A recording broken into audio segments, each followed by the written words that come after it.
जी अपने बारे में बताइए बिना अपनी पर्सनल इन्फॉर्मेशन बताए हुए। मेरी प्राथमिक शिक्षा मेरे गिरी डिस्ट्रिक्ट से हुई थी। उसके बाद मैंने 2011 से 14 तक डिप्लोमा की शिक्षा प्राप्त की। तत्पश्चात 2017 से प्रेजेंट तक मैं DRDO में कार्यरत हूँ। DRDO में, आप DRDO में किस पोस्ट पर हैं? Senior technical assistant. Senior technical assistant. जब आप इतनी अच्छी पोस्ट पर हैं DRDO जैसे इंस्टीट्यूट में आप हैं, तो फिर आप MBI में क्यों आना चाह रहे हैं? मैम, जो मेरा अभी प्रेजेंट वर्क है वो एक मोनोटोनस टाइप का जॉब है, जहाँ पे मैं एक तरह का कार्य करता हूँ। मैंने जब MBI से उसका कंपेरिजन किया तो MBI थोड़ी ज़्यादा प्रगतिशील जॉब प्रतीत होती है, और मैं यहाँ आके और इस जॉब में मैं अपना कार्य लोगों के बीच में रह के कर सकता हूँ। थोड़ा सा और जोर से बोलिए, थोड़ा सा जोर से बोलिए। वॉइस को तेज। मैं इस जॉब में अपना कार्य लोगों के बीच में रह के कर सकता हूँ, जिससे मेरी व्यक्तित्व में वृद्धि होगी, और गृह राज्य में पोस्टिंग होने से मैं अपने माता पिता का ध्यान भी रख सकता हूँ। अच्छा, मुझे ये बताइए कि वहाँ पे DRDO में आप क्या काम करते थे? जी मैम, किस तरह का आपका कार्य था? जी DRDO में mechanical diploma in mechanical engineering से गया हूँ। तो मेरा काम 3D मॉडलिंग होता है, और जो अंडर वाटर वेसल्स हैं उनको प्रेशर टेस्टिंग, उनका असेंबली और उनका इंटीग्रेशन काम है। अच्छा, ये मुझे बताइए कि आप MBI में कह रहे हैं कि आपको ज़्यादा मौके मिलेंगे डिफरेंट टाइप के वर्क करने के, तो मुझे यही बता दीजिए कि MBI का कार्य होता क्या है? जी, MBI भी एक टेक्निकल जॉब है, जिसमें मुख्यतः गाड़ी का फिटनेस चेक करना, और जो ड्राइविंग लाइसेंस है उसका टेस्ट लेना, और जो एक्सीडेंट्स गाड़ी को होती है उनका इंस्पेक्शन करना, डैमेज चेक करना कितना डैमेज हुआ है, और बाकी और सारे कार्य हैं जो TTO द्वारा दिए जाते हैं। ठीक है, आप मुझे ये बताइए कि थर्ड पार्टी इंश्योरेंस क्या होता है? ये थर्ड पार्टी इंश्योरेंस सभी गाड़ियों के लिए मैंडेटरी है। इससे अगर किसी और को एक्सीडेंट होती है तो उनको जो इंश्योरेंस के तौर पे मेडिकल सुविधाएं, और अगर डेथ होती है तो कुछ कॉम्पेंसेशन प्रोवाइड किया जाता है, उसे थर्ड पार्टी इंश्योरेंस। ये मुझे बताइए कि सेकंड लॉ ऑफ थर्मोडायनेमिक्स क्या है? ये सेकेंड लॉ ऑफ थर्मोडायनेमिक्स में दो मुख्य लॉ हैं, एक प्लैंक स्टेटमेंट है और एक क्लॉसियस स्टेटमेंट है। प्लैंक स्टेटमेंट यह कहता है कि it is impossible to build a engine whose sole purpose to convert whole heat energy to useful work, means there will be some loss of energy. That's why second law of thermodynamics is also called degradation of energy. और इसमें एक Planck statement है जो बोलते हैं कि it is not possible to transmit heat from lower thermal reserve to higher thermal reserve without mechanical aid. चलिए, बहुत अच्छा जवाब दिया आपने। मुझे ये बताइए कि गाड़ियों में एयर बैग होता है, जी, इसका क्या कॉन्सेप्ट है? जो एयर बैग है वो जो ड्राइवर सीट और उनके बगल में जो बैठते हैं उनके सेफ्टी के लिए, एक्सीडेंट के केस में उनका जो क्षति होने से, फिजिकल डैमेज होने से उनको बचाने के लिए एयर बैग दिया जाता है। इसका कॉन्सेप्ट ये है कि जब गाड़ी किसी सडन जर्क लगती है या फिर इम्पैक्ट होता है गाड़ी पे, तो एयर बैग पॉप अप होता है और वो जो ड्राइवर हैं और पैसेंजर को सुरक्षा प्रदान करता है। लेकिन ऑलरेडी सीट बेल्ट तो है ही आगे वालों के पास, तब उनको एक एक्स्ट्रा बैग देने का क्या? ये सीट बेल्ट आपको ये सीट से इंटैक्ट रखता है, लेकिन अगर आगे से कुछ जैसे ग्लासेस या फिर आगे का इंजन डैमेज होता है या फिर कुछ पार्ट आके हिट करे हेड पे, तो उसको फेशियल प्रोटेक्शन के लिए एयर बैग मुख्य काम होता है। बहुत बढ़िया। अच्छा, मुझे ये बताइए कि स्पीडोमीटर्स जो इसकी रेशियो वैक्यूम में कैसे कैलकुलेट करते हैं? स्पीडोमीटर का नाम सुना है? जी जी। उसकी रेशियो जो होती है वैक्यूम्स में, उसको कैसे कैलकुलेट करते हैं? इसमें स्पीडोमीटर में RPM और प्लस जो रेडी RPM? जी ये और RPM क्या होता है? Revolution per minute. अच्छा। और जो गाड़ी का जो व्हील डायमीटर है उससे कैलकुलेट किया जाता है स्पीडोमीटर। स्पीडोमीटर। जी अच्छा, जो बड़ी गाड़ियाँ हैं जी और जो छोटी गाड़ियाँ हैं, जी आज के डेट में जैसे मारुति 800 है जी। या बहुत सारी गाड़ियाँ गॉन हो गई और नई गाड़ियाँ स्कॉर्पियो, वैलोरो, उस समय के टेक्नोक्रेट वो चीज़ नहीं सोच पाए जो आज की गाड़ियों में टेक्नोक्रेट ने उसमें मॉडिफाई किया। बता सकते हैं मॉडिफाई में क्या अंतर है आज की गाड़ियों में थोड़ी पहले जो गॉन हो गई उसमें? सॉरी सर समझ नहीं पा रहा। क्वेश्चन नहीं समझ पाए। मॉडिफाई मैंने जो आज की जो अभी के अपडेट जो गाड़ियाँ चल रही हैं जो अभी मार्केट में, चलिए कोई बात नहीं। मेरे को बताइए कूलिंग इंजन क्या होता है, इंजन कूलिंग क्या होता है? इंजन कूलिंग जो है वो इंजन के जो सिलेंडर है उसका तापमान नियंत्रित करता है। अच्छा। उसे इंजन कूलिंग सिस्टम। अच्छा, बड़ी जो गाड़ियाँ हैं ट्रैंकर जी, और जी। जो वॉल्वो जो बड़ी बड़ी बसें हैं या छोटी गाड़ियाँ, जी। सबकी जो इंजन कूलिंग अलग अलग होती है। जी इंजन कूलिंग जैसे छोटी गाड़ियाँ हैं मोटरसाइकिल उसमें एयर कूल्ड इंजन होता है। अच्छा। आजकल उसमें भी लिक्विड कूल्ड इंजन आने लगे हैं। अच्छा। और बड़ी गाड़ियों में मैक्सिमम लिक्विड कूल्ड इंजन। अच्छा, ये जो बड़ी गाड़ियाँ हैं या जो छोटी गाड़ियाँ हैं, इस इंजन में पावर को कैसे जनरेट किया जाता है, आप मुझे बता सकते हैं? जी पावर जनरेट के लिए करने के लिए अभी तो 2-3 मेथड अभी करंट में अवेलेबल है। कौन से मेथड है मुझे जैसे अभी तो एक फ्यूल बर्निंग करके पावर जनरेट करते हैं, डीजल और पेट्रोल। अच्छा। दूसरा जो आपका फ्यूल बर्निंग कैसे करते हैं, मुझे कुछ इसके बारे में बताइए। पेट्रोल और डीजल जो आपने कहा। पेट्रोल में सबसे पहले एयर और पेट्रोल को मिक्स करके इंजन में डालते हैं, तब उसके बाद उसके इग्नाइट करते हैं स्पार्क प्लग से। अच्छा, और spark plug। जी और जिसके कारण जो गैस की एनर्जी है जलने से, जो कंबसन से जो एनर्जी होती है उससे गाड़ी हमारा रन करता है। अच्छा। और डीजल इंजन में पहले एयर को कंप्रेस करते हैं लगभग। एयर को उसमें कंप्रेस करते हैं डीजल इंजन। जी ठीक है। लगभग 700 डिग्री टेम्परेचर के बाद उसमें जो डीजल को है इंजेक्ट करते हैं, अच्छा। तो उससे कंबसन होता है डीजल में। अच्छा। जी और अभी CNG का भी इस्तेमाल हो रहा है डीजल का अल्टरनेटिव, और बैटरी ऑपरेटेड EV व्हीकल्स भी इस्तेमाल हो रहा है। अच्छा। अच्छा, पेट्रोल इंजन जो होता है उसके आइडेंटिफाइड आप कैसे करते हैं? ये पेट्रोल इंजन जैसे अभी आपने बहुत सारी बातें कही, स्पार्क प्लग जो भी है, तो उसको कैसे आइडेंटिफाइड पेट्रोल इंजन में अगर फिजिकली एग्जामिन करें तो पेट्रोल इंजन में आपको कार्बोरेटर मिलेगा। अच्छा। और डीजल इंजन में फ्यूल इंजेक्टर मिलेगा। That is physical and working cycle पे भी इसे बांटा जा सकता है। जैसे बर्निंग जो फ्यूल बर्निंग है पेट्रोल इंजन में कांस्टेंट वॉल्यूम पे होता है और डीजल इंजन में कांस्टेंट प्रेशर होता अच्छा, इंजेक्टर प्रेशर क्या होता है? है। जी ये लगभग 100 वाट तक भी पहुंच सकता है। अच्छा। डिपेंड करता है किस टाइप का इंजन है, कितना कैपेसिटी है, कितना फ्यूल बर्न करना है, उस पर भी इंजेक्टर। अच्छा, इंजन में की जो कैपेसिटीज़ होती है, एक हॉर्स पावर होता है, जी जी बड़ी गाड़ियों की अलग होती है, जी। छोटी गाड़ियों की अलग। क्या वो कुछ बता सकते हैं ये कैपेसिटीज़ एंड हॉर्स पावर? मुझे ये समझ में नहीं आता है। कुछ इसके बारे में आप एज ए टेक्निकल हैं तो कुछ मुझे बताइए इसके बारे में। जी मानता जो पुराने वाले इंजन है डीजल पेट्रोल, उनको हॉर्स पावर में दिया गया है। जैसे जितना 1 हॉर्स पावर इक्वल टू 746 वाट होता है। अच्छा। तो जो इंजन कैपेसिटी रेटिंग है उसे वाट में हॉर्स पावर में दिया गया है। और जो अभी जो मोटर EV व्हीकल्स हैं जिसमें मोटर यूज होता है तो उसे किलो वाट में अभी रेटिंग देते हैं। किलो वाट में। जी अच्छा, एक चीज़ बताइए कि जैसे you are working as a senior technical assistant in DRDO का डिफेंस में कितना कंट्रीब्यूशन है? कुछ कंट्रीब्यूशन बता सकते हैं DRDO? जी DRDO जो अभी डिफेंस में जितने सारे आधुनिक हथियार और डिफेंस सिस्टम प्रोवाइड करता है, जैसे कि मिसाइल्स, रडार, सोनार, टैंक्स और टॉर्पीडो, अंडर वाटर मिसाइल, और लाइफ साइंस में भी इनका योगदान है, जैसे फूड पैकेजिंग करना जो कि लंबे टाइम तक खाना चलेगा।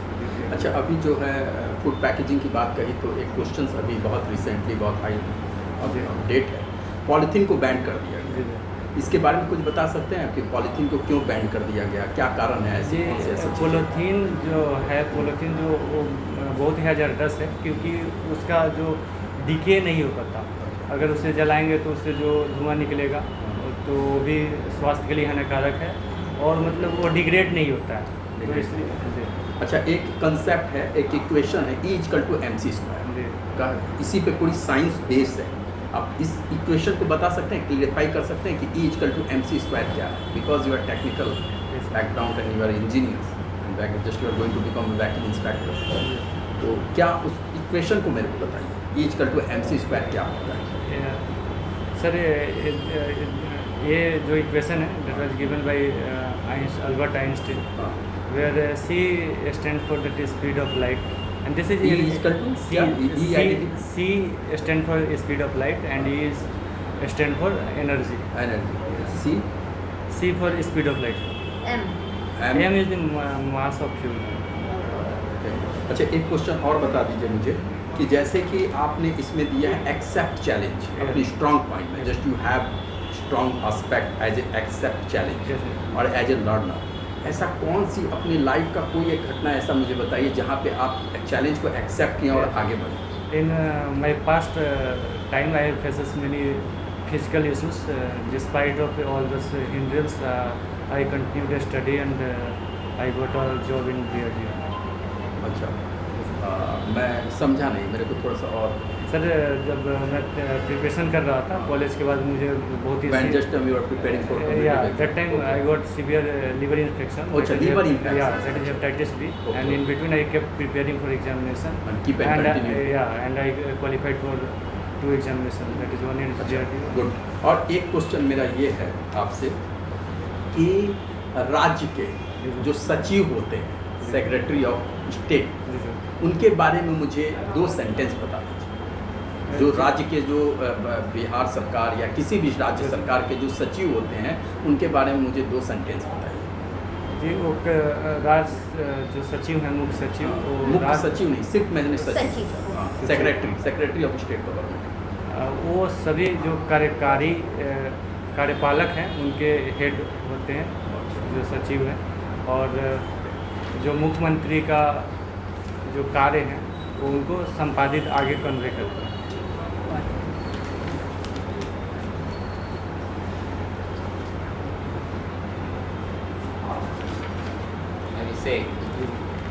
इसे कभी हम देख रहे थे इंटरव्यू के दौरान, ये रडार और सोनार जैसे शब्द का प्रयोग हुआ है।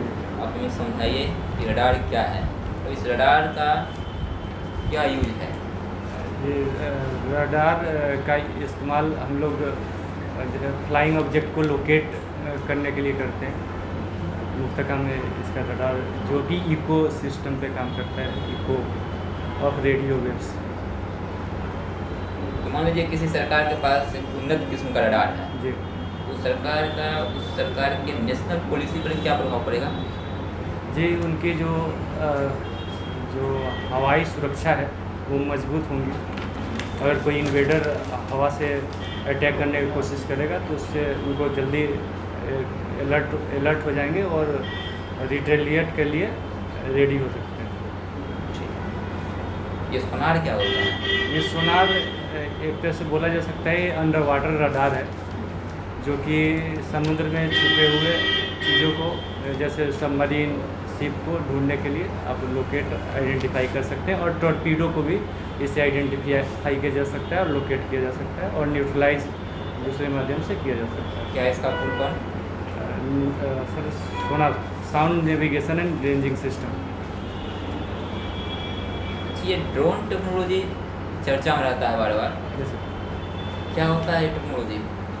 सर, ड्रोन मुख्यतः एक फ्लाइंग ऑब्जेक्ट है जिसको आप घर बैठे या फिर सॉफ्टवेयर के माध्यम या फिर सैटेलाइट के माध्यम से ऑपरेट कर सकते हैं, और इससे आप सर्विलांस कर सकते हैं।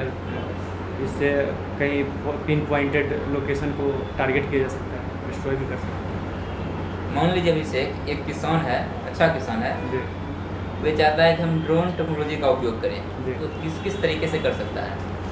जी, अभी जो ड्रोन है अभी कॉस्टली है। हमारे जो ये बड़े बड़े जो किसान हैं उनके लिए अभी अवेलेबल है। बाकी इनका इस्तेमाल ड्रोन टेक्नोलॉजी का खाद वितरित खेतों में छींटने के लिए भी यूज किया जा सकता है। प्लस वो ऑब्जर्व जो इन्फेक्शन है फसल में वो भी चेक कर सकते हैं। अगर पर्टिकुलर जगह कोई इन्फेक्शन है तो उसे हम लोकेट कर सकते हैं कि कहाँ पे कुछ प्रॉब्लम है। प्लस जो भेड़ बकरी उनसे भी रक्षा किया जा सकता है। ठीक है, बहुत अच्छा। आज आप सुने होंगे बिहार में माननीय प्रधानमंत्री मोदी साहब आए हुए हैं, क्या उद्देश्य है इनका यहाँ आने का? जी, यहाँ पे बिहार के विधान सभा भवन का 20वीं शताब्दी समारोह में शामिल होने आए हैं मोदी जी। इससे एक मुद्दा बहुत चर्चा में बना हुआ है श्रीलंका का, जी और वहाँ के जो महिंद्रा राजपक्षे थे छोटा भाई, उनकी आवाज़ को घेर लिया गया है। जी। वहाँ पर जो आम जनता है प्रदर्शन कर रहा है, तोड़फोड़ कर रहा है, क्या लगता है किसी डेमोक्रेटिक नेशन में इस प्रकार की घटनाएं होना कहाँ तक उचित है? जी, प्रदर्शन करना डेमोक्रेटिक राइट है, लेकिन तोड़फोड़ इसे शांतिपूर्वक बनाए रखना चाहिए। तोड़फोड़ आगजनी नहीं की जानी चाहिए। अगर कोई किसी जनता को सरकार की नीतियों से परेशानी है तो प्रदर्शन कर सकते हैं, परंतु इसे शांतिपूर्वक करने की आवश्यकता है। तो गलत है ना जी। जनता वहाँ का? ठीक है, बहुत अच्छा, बहुत अच्छा जवाब दिया। जैसा करंट से कुछ क्वेश्चन पूछना चाहूँगी, Yeah. मुझे S-400 के बारे में बताइए, क्या ये S-400? जी, S-400 एक एयर डिफेंस सिस्टम है जो कि रसिया से लिया गया है। इससे इसमें बहुत सारे रडार सिस्टम और सारे चीज़ ऑटोमेटिक होंगे। रडार इंटरसेप्ट करेगा फ्लाइंग ऑब्जेक्ट को या फिर बॉम्बर्स जेट और उनको, और जो इनका जो मिसाइल सिस्टम है उसे न्यूट्रलाइज करेगा। ये मुझे बताइए कि हाइपरसोनिक मिसाइल्स हम लोग सुनते हैं, जी मैम। ये हाइपरसोनिक क्या है? हाइपरसोनिक जो इसका मैम, ये हाइपरसोनिक सुपरसोनिक साउंड के स्पीड को दर्शाता है। अगर 6 मैक नंबर 6 से ज़्यादा अगर साउंड का स्पीड है तो उसे हाइपरसोनिक बोलते हैं।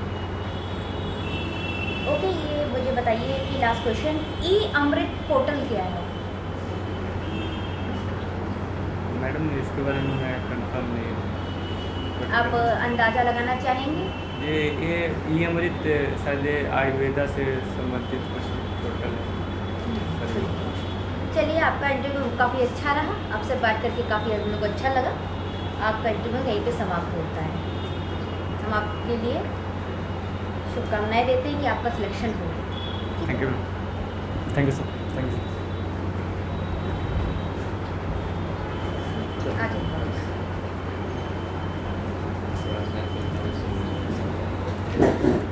देखिए, आपके में एक्सीलेंट लिखा हुआ है, आपकी ड्रेसिंग सेंस एकदम सही है, आपका आई कांटेक्ट बनाना एकदम सही है। इनफैक्ट मैंने ये देखा है कि आप जब आंसर दे रहे थे तो ये नहीं कि आपका एक पे फोकस था, आपने सबको बराबर की वैल्यू दी। ये आपका सबसे बेस्ट पॉइंट है। दूसरी बात है कि आपको फील्ड के बारे में बहुत अच्छी नॉलेज है, और आप पे कोई भी क्वेश्चन दिया जा रहा था, सिर्फ एक क्वेश्चन, देखिए एक क्वेश्चन छूटना बहुत बड़ी बात नहीं होती है, क्योंकि सबको सब कुछ नहीं आता है। आपके क्वेश्चन का बता देती हूँ। ई पोर्टल आपके क्या कहते हैं, इलेक्ट्रिकल व्हीकल से जुड़ी हुई जितनी भी जानकारी है आपको इस पोर्टल में मिलेगी। ई-अमृत। हाँ, ई-अमृत पोर्टल है, ठीक है। और दूसरी बात ये है कि जो ये इंडिया स्टार्ट किया है COP26 के बाद, COP कॉन्फ्रेंस ऑफ पार्टी 26 है ना, उसके बाद स्टार्ट किया। आपका सब कुछ बहुत बढ़िया है। यहाँ पे एक जो छोटी सी बात है कि जब आपको स्टार्टिंग में आपने बहुत धीरे बोलना, हाँ, तो धीरे नहीं, थोड़ा सा मतलब लाउड बोलिए, कॉन्फिडेंस। देखिए क्या धीरे बोलने का मतलब 2 होता है। मैम, ये जो है ना, ये पार्ट ऑफ जॉब हो गया है। वहाँ पे लोग धीरे बात करते हैं, तो स्टार्टिंग में ऐसे ही मेरे से निकलता लेकिन है। आपको बोला तो आपने उस बात को करेक्ट किया। कॉन्फिडेंस से बोलिए, आपको नॉलेज बहुत अच्छी है। और दूसरी बात है कि आपने सर के क्वेश्चन में अचानक जो इंग्लिश में शिफ्ट किए, हाँ, वो पूरा इंग्लिश में मत कीजिए, इंग्लिश वर्ड्स का यूज़ कीजिए, लेकिन अचानक मत शिफ्ट कर दे कि आप पूरा होल सेंटेंस ही आपने इंग्लिश में बोल दिए। इस बात का आप छोटी छोटी बातों पर ध्यान दीजिए। हाँ, सही बात है। देखिए, सारी बातें तो मैडम ने बताया ही कि जो नॉलेज वगैरह जो आप बहुत अच्छे ढंग से उसको एक्सप्लेन कर रहे हैं, व्यू को प्रेजेंट कर रहे हैं, लेकिन सबसे बड़ी बात है कि थोड़ा कॉन्फिडेंस लेवल को इम्प्रूव कीजिए। टेक्निकल ठीक है, टेक्निकल वगैरह ठीक है, और ब्रशिंग की ज़रूरत है थोड़ा। कब है इंटरव्यू आपका? कल परसों से। परसों है ना, तो बस जाके थोड़ा ब्रशिंग कर लीजिए, और जो बातें हम लोगों ने कहा उसको जब ओके होगा। And all the best.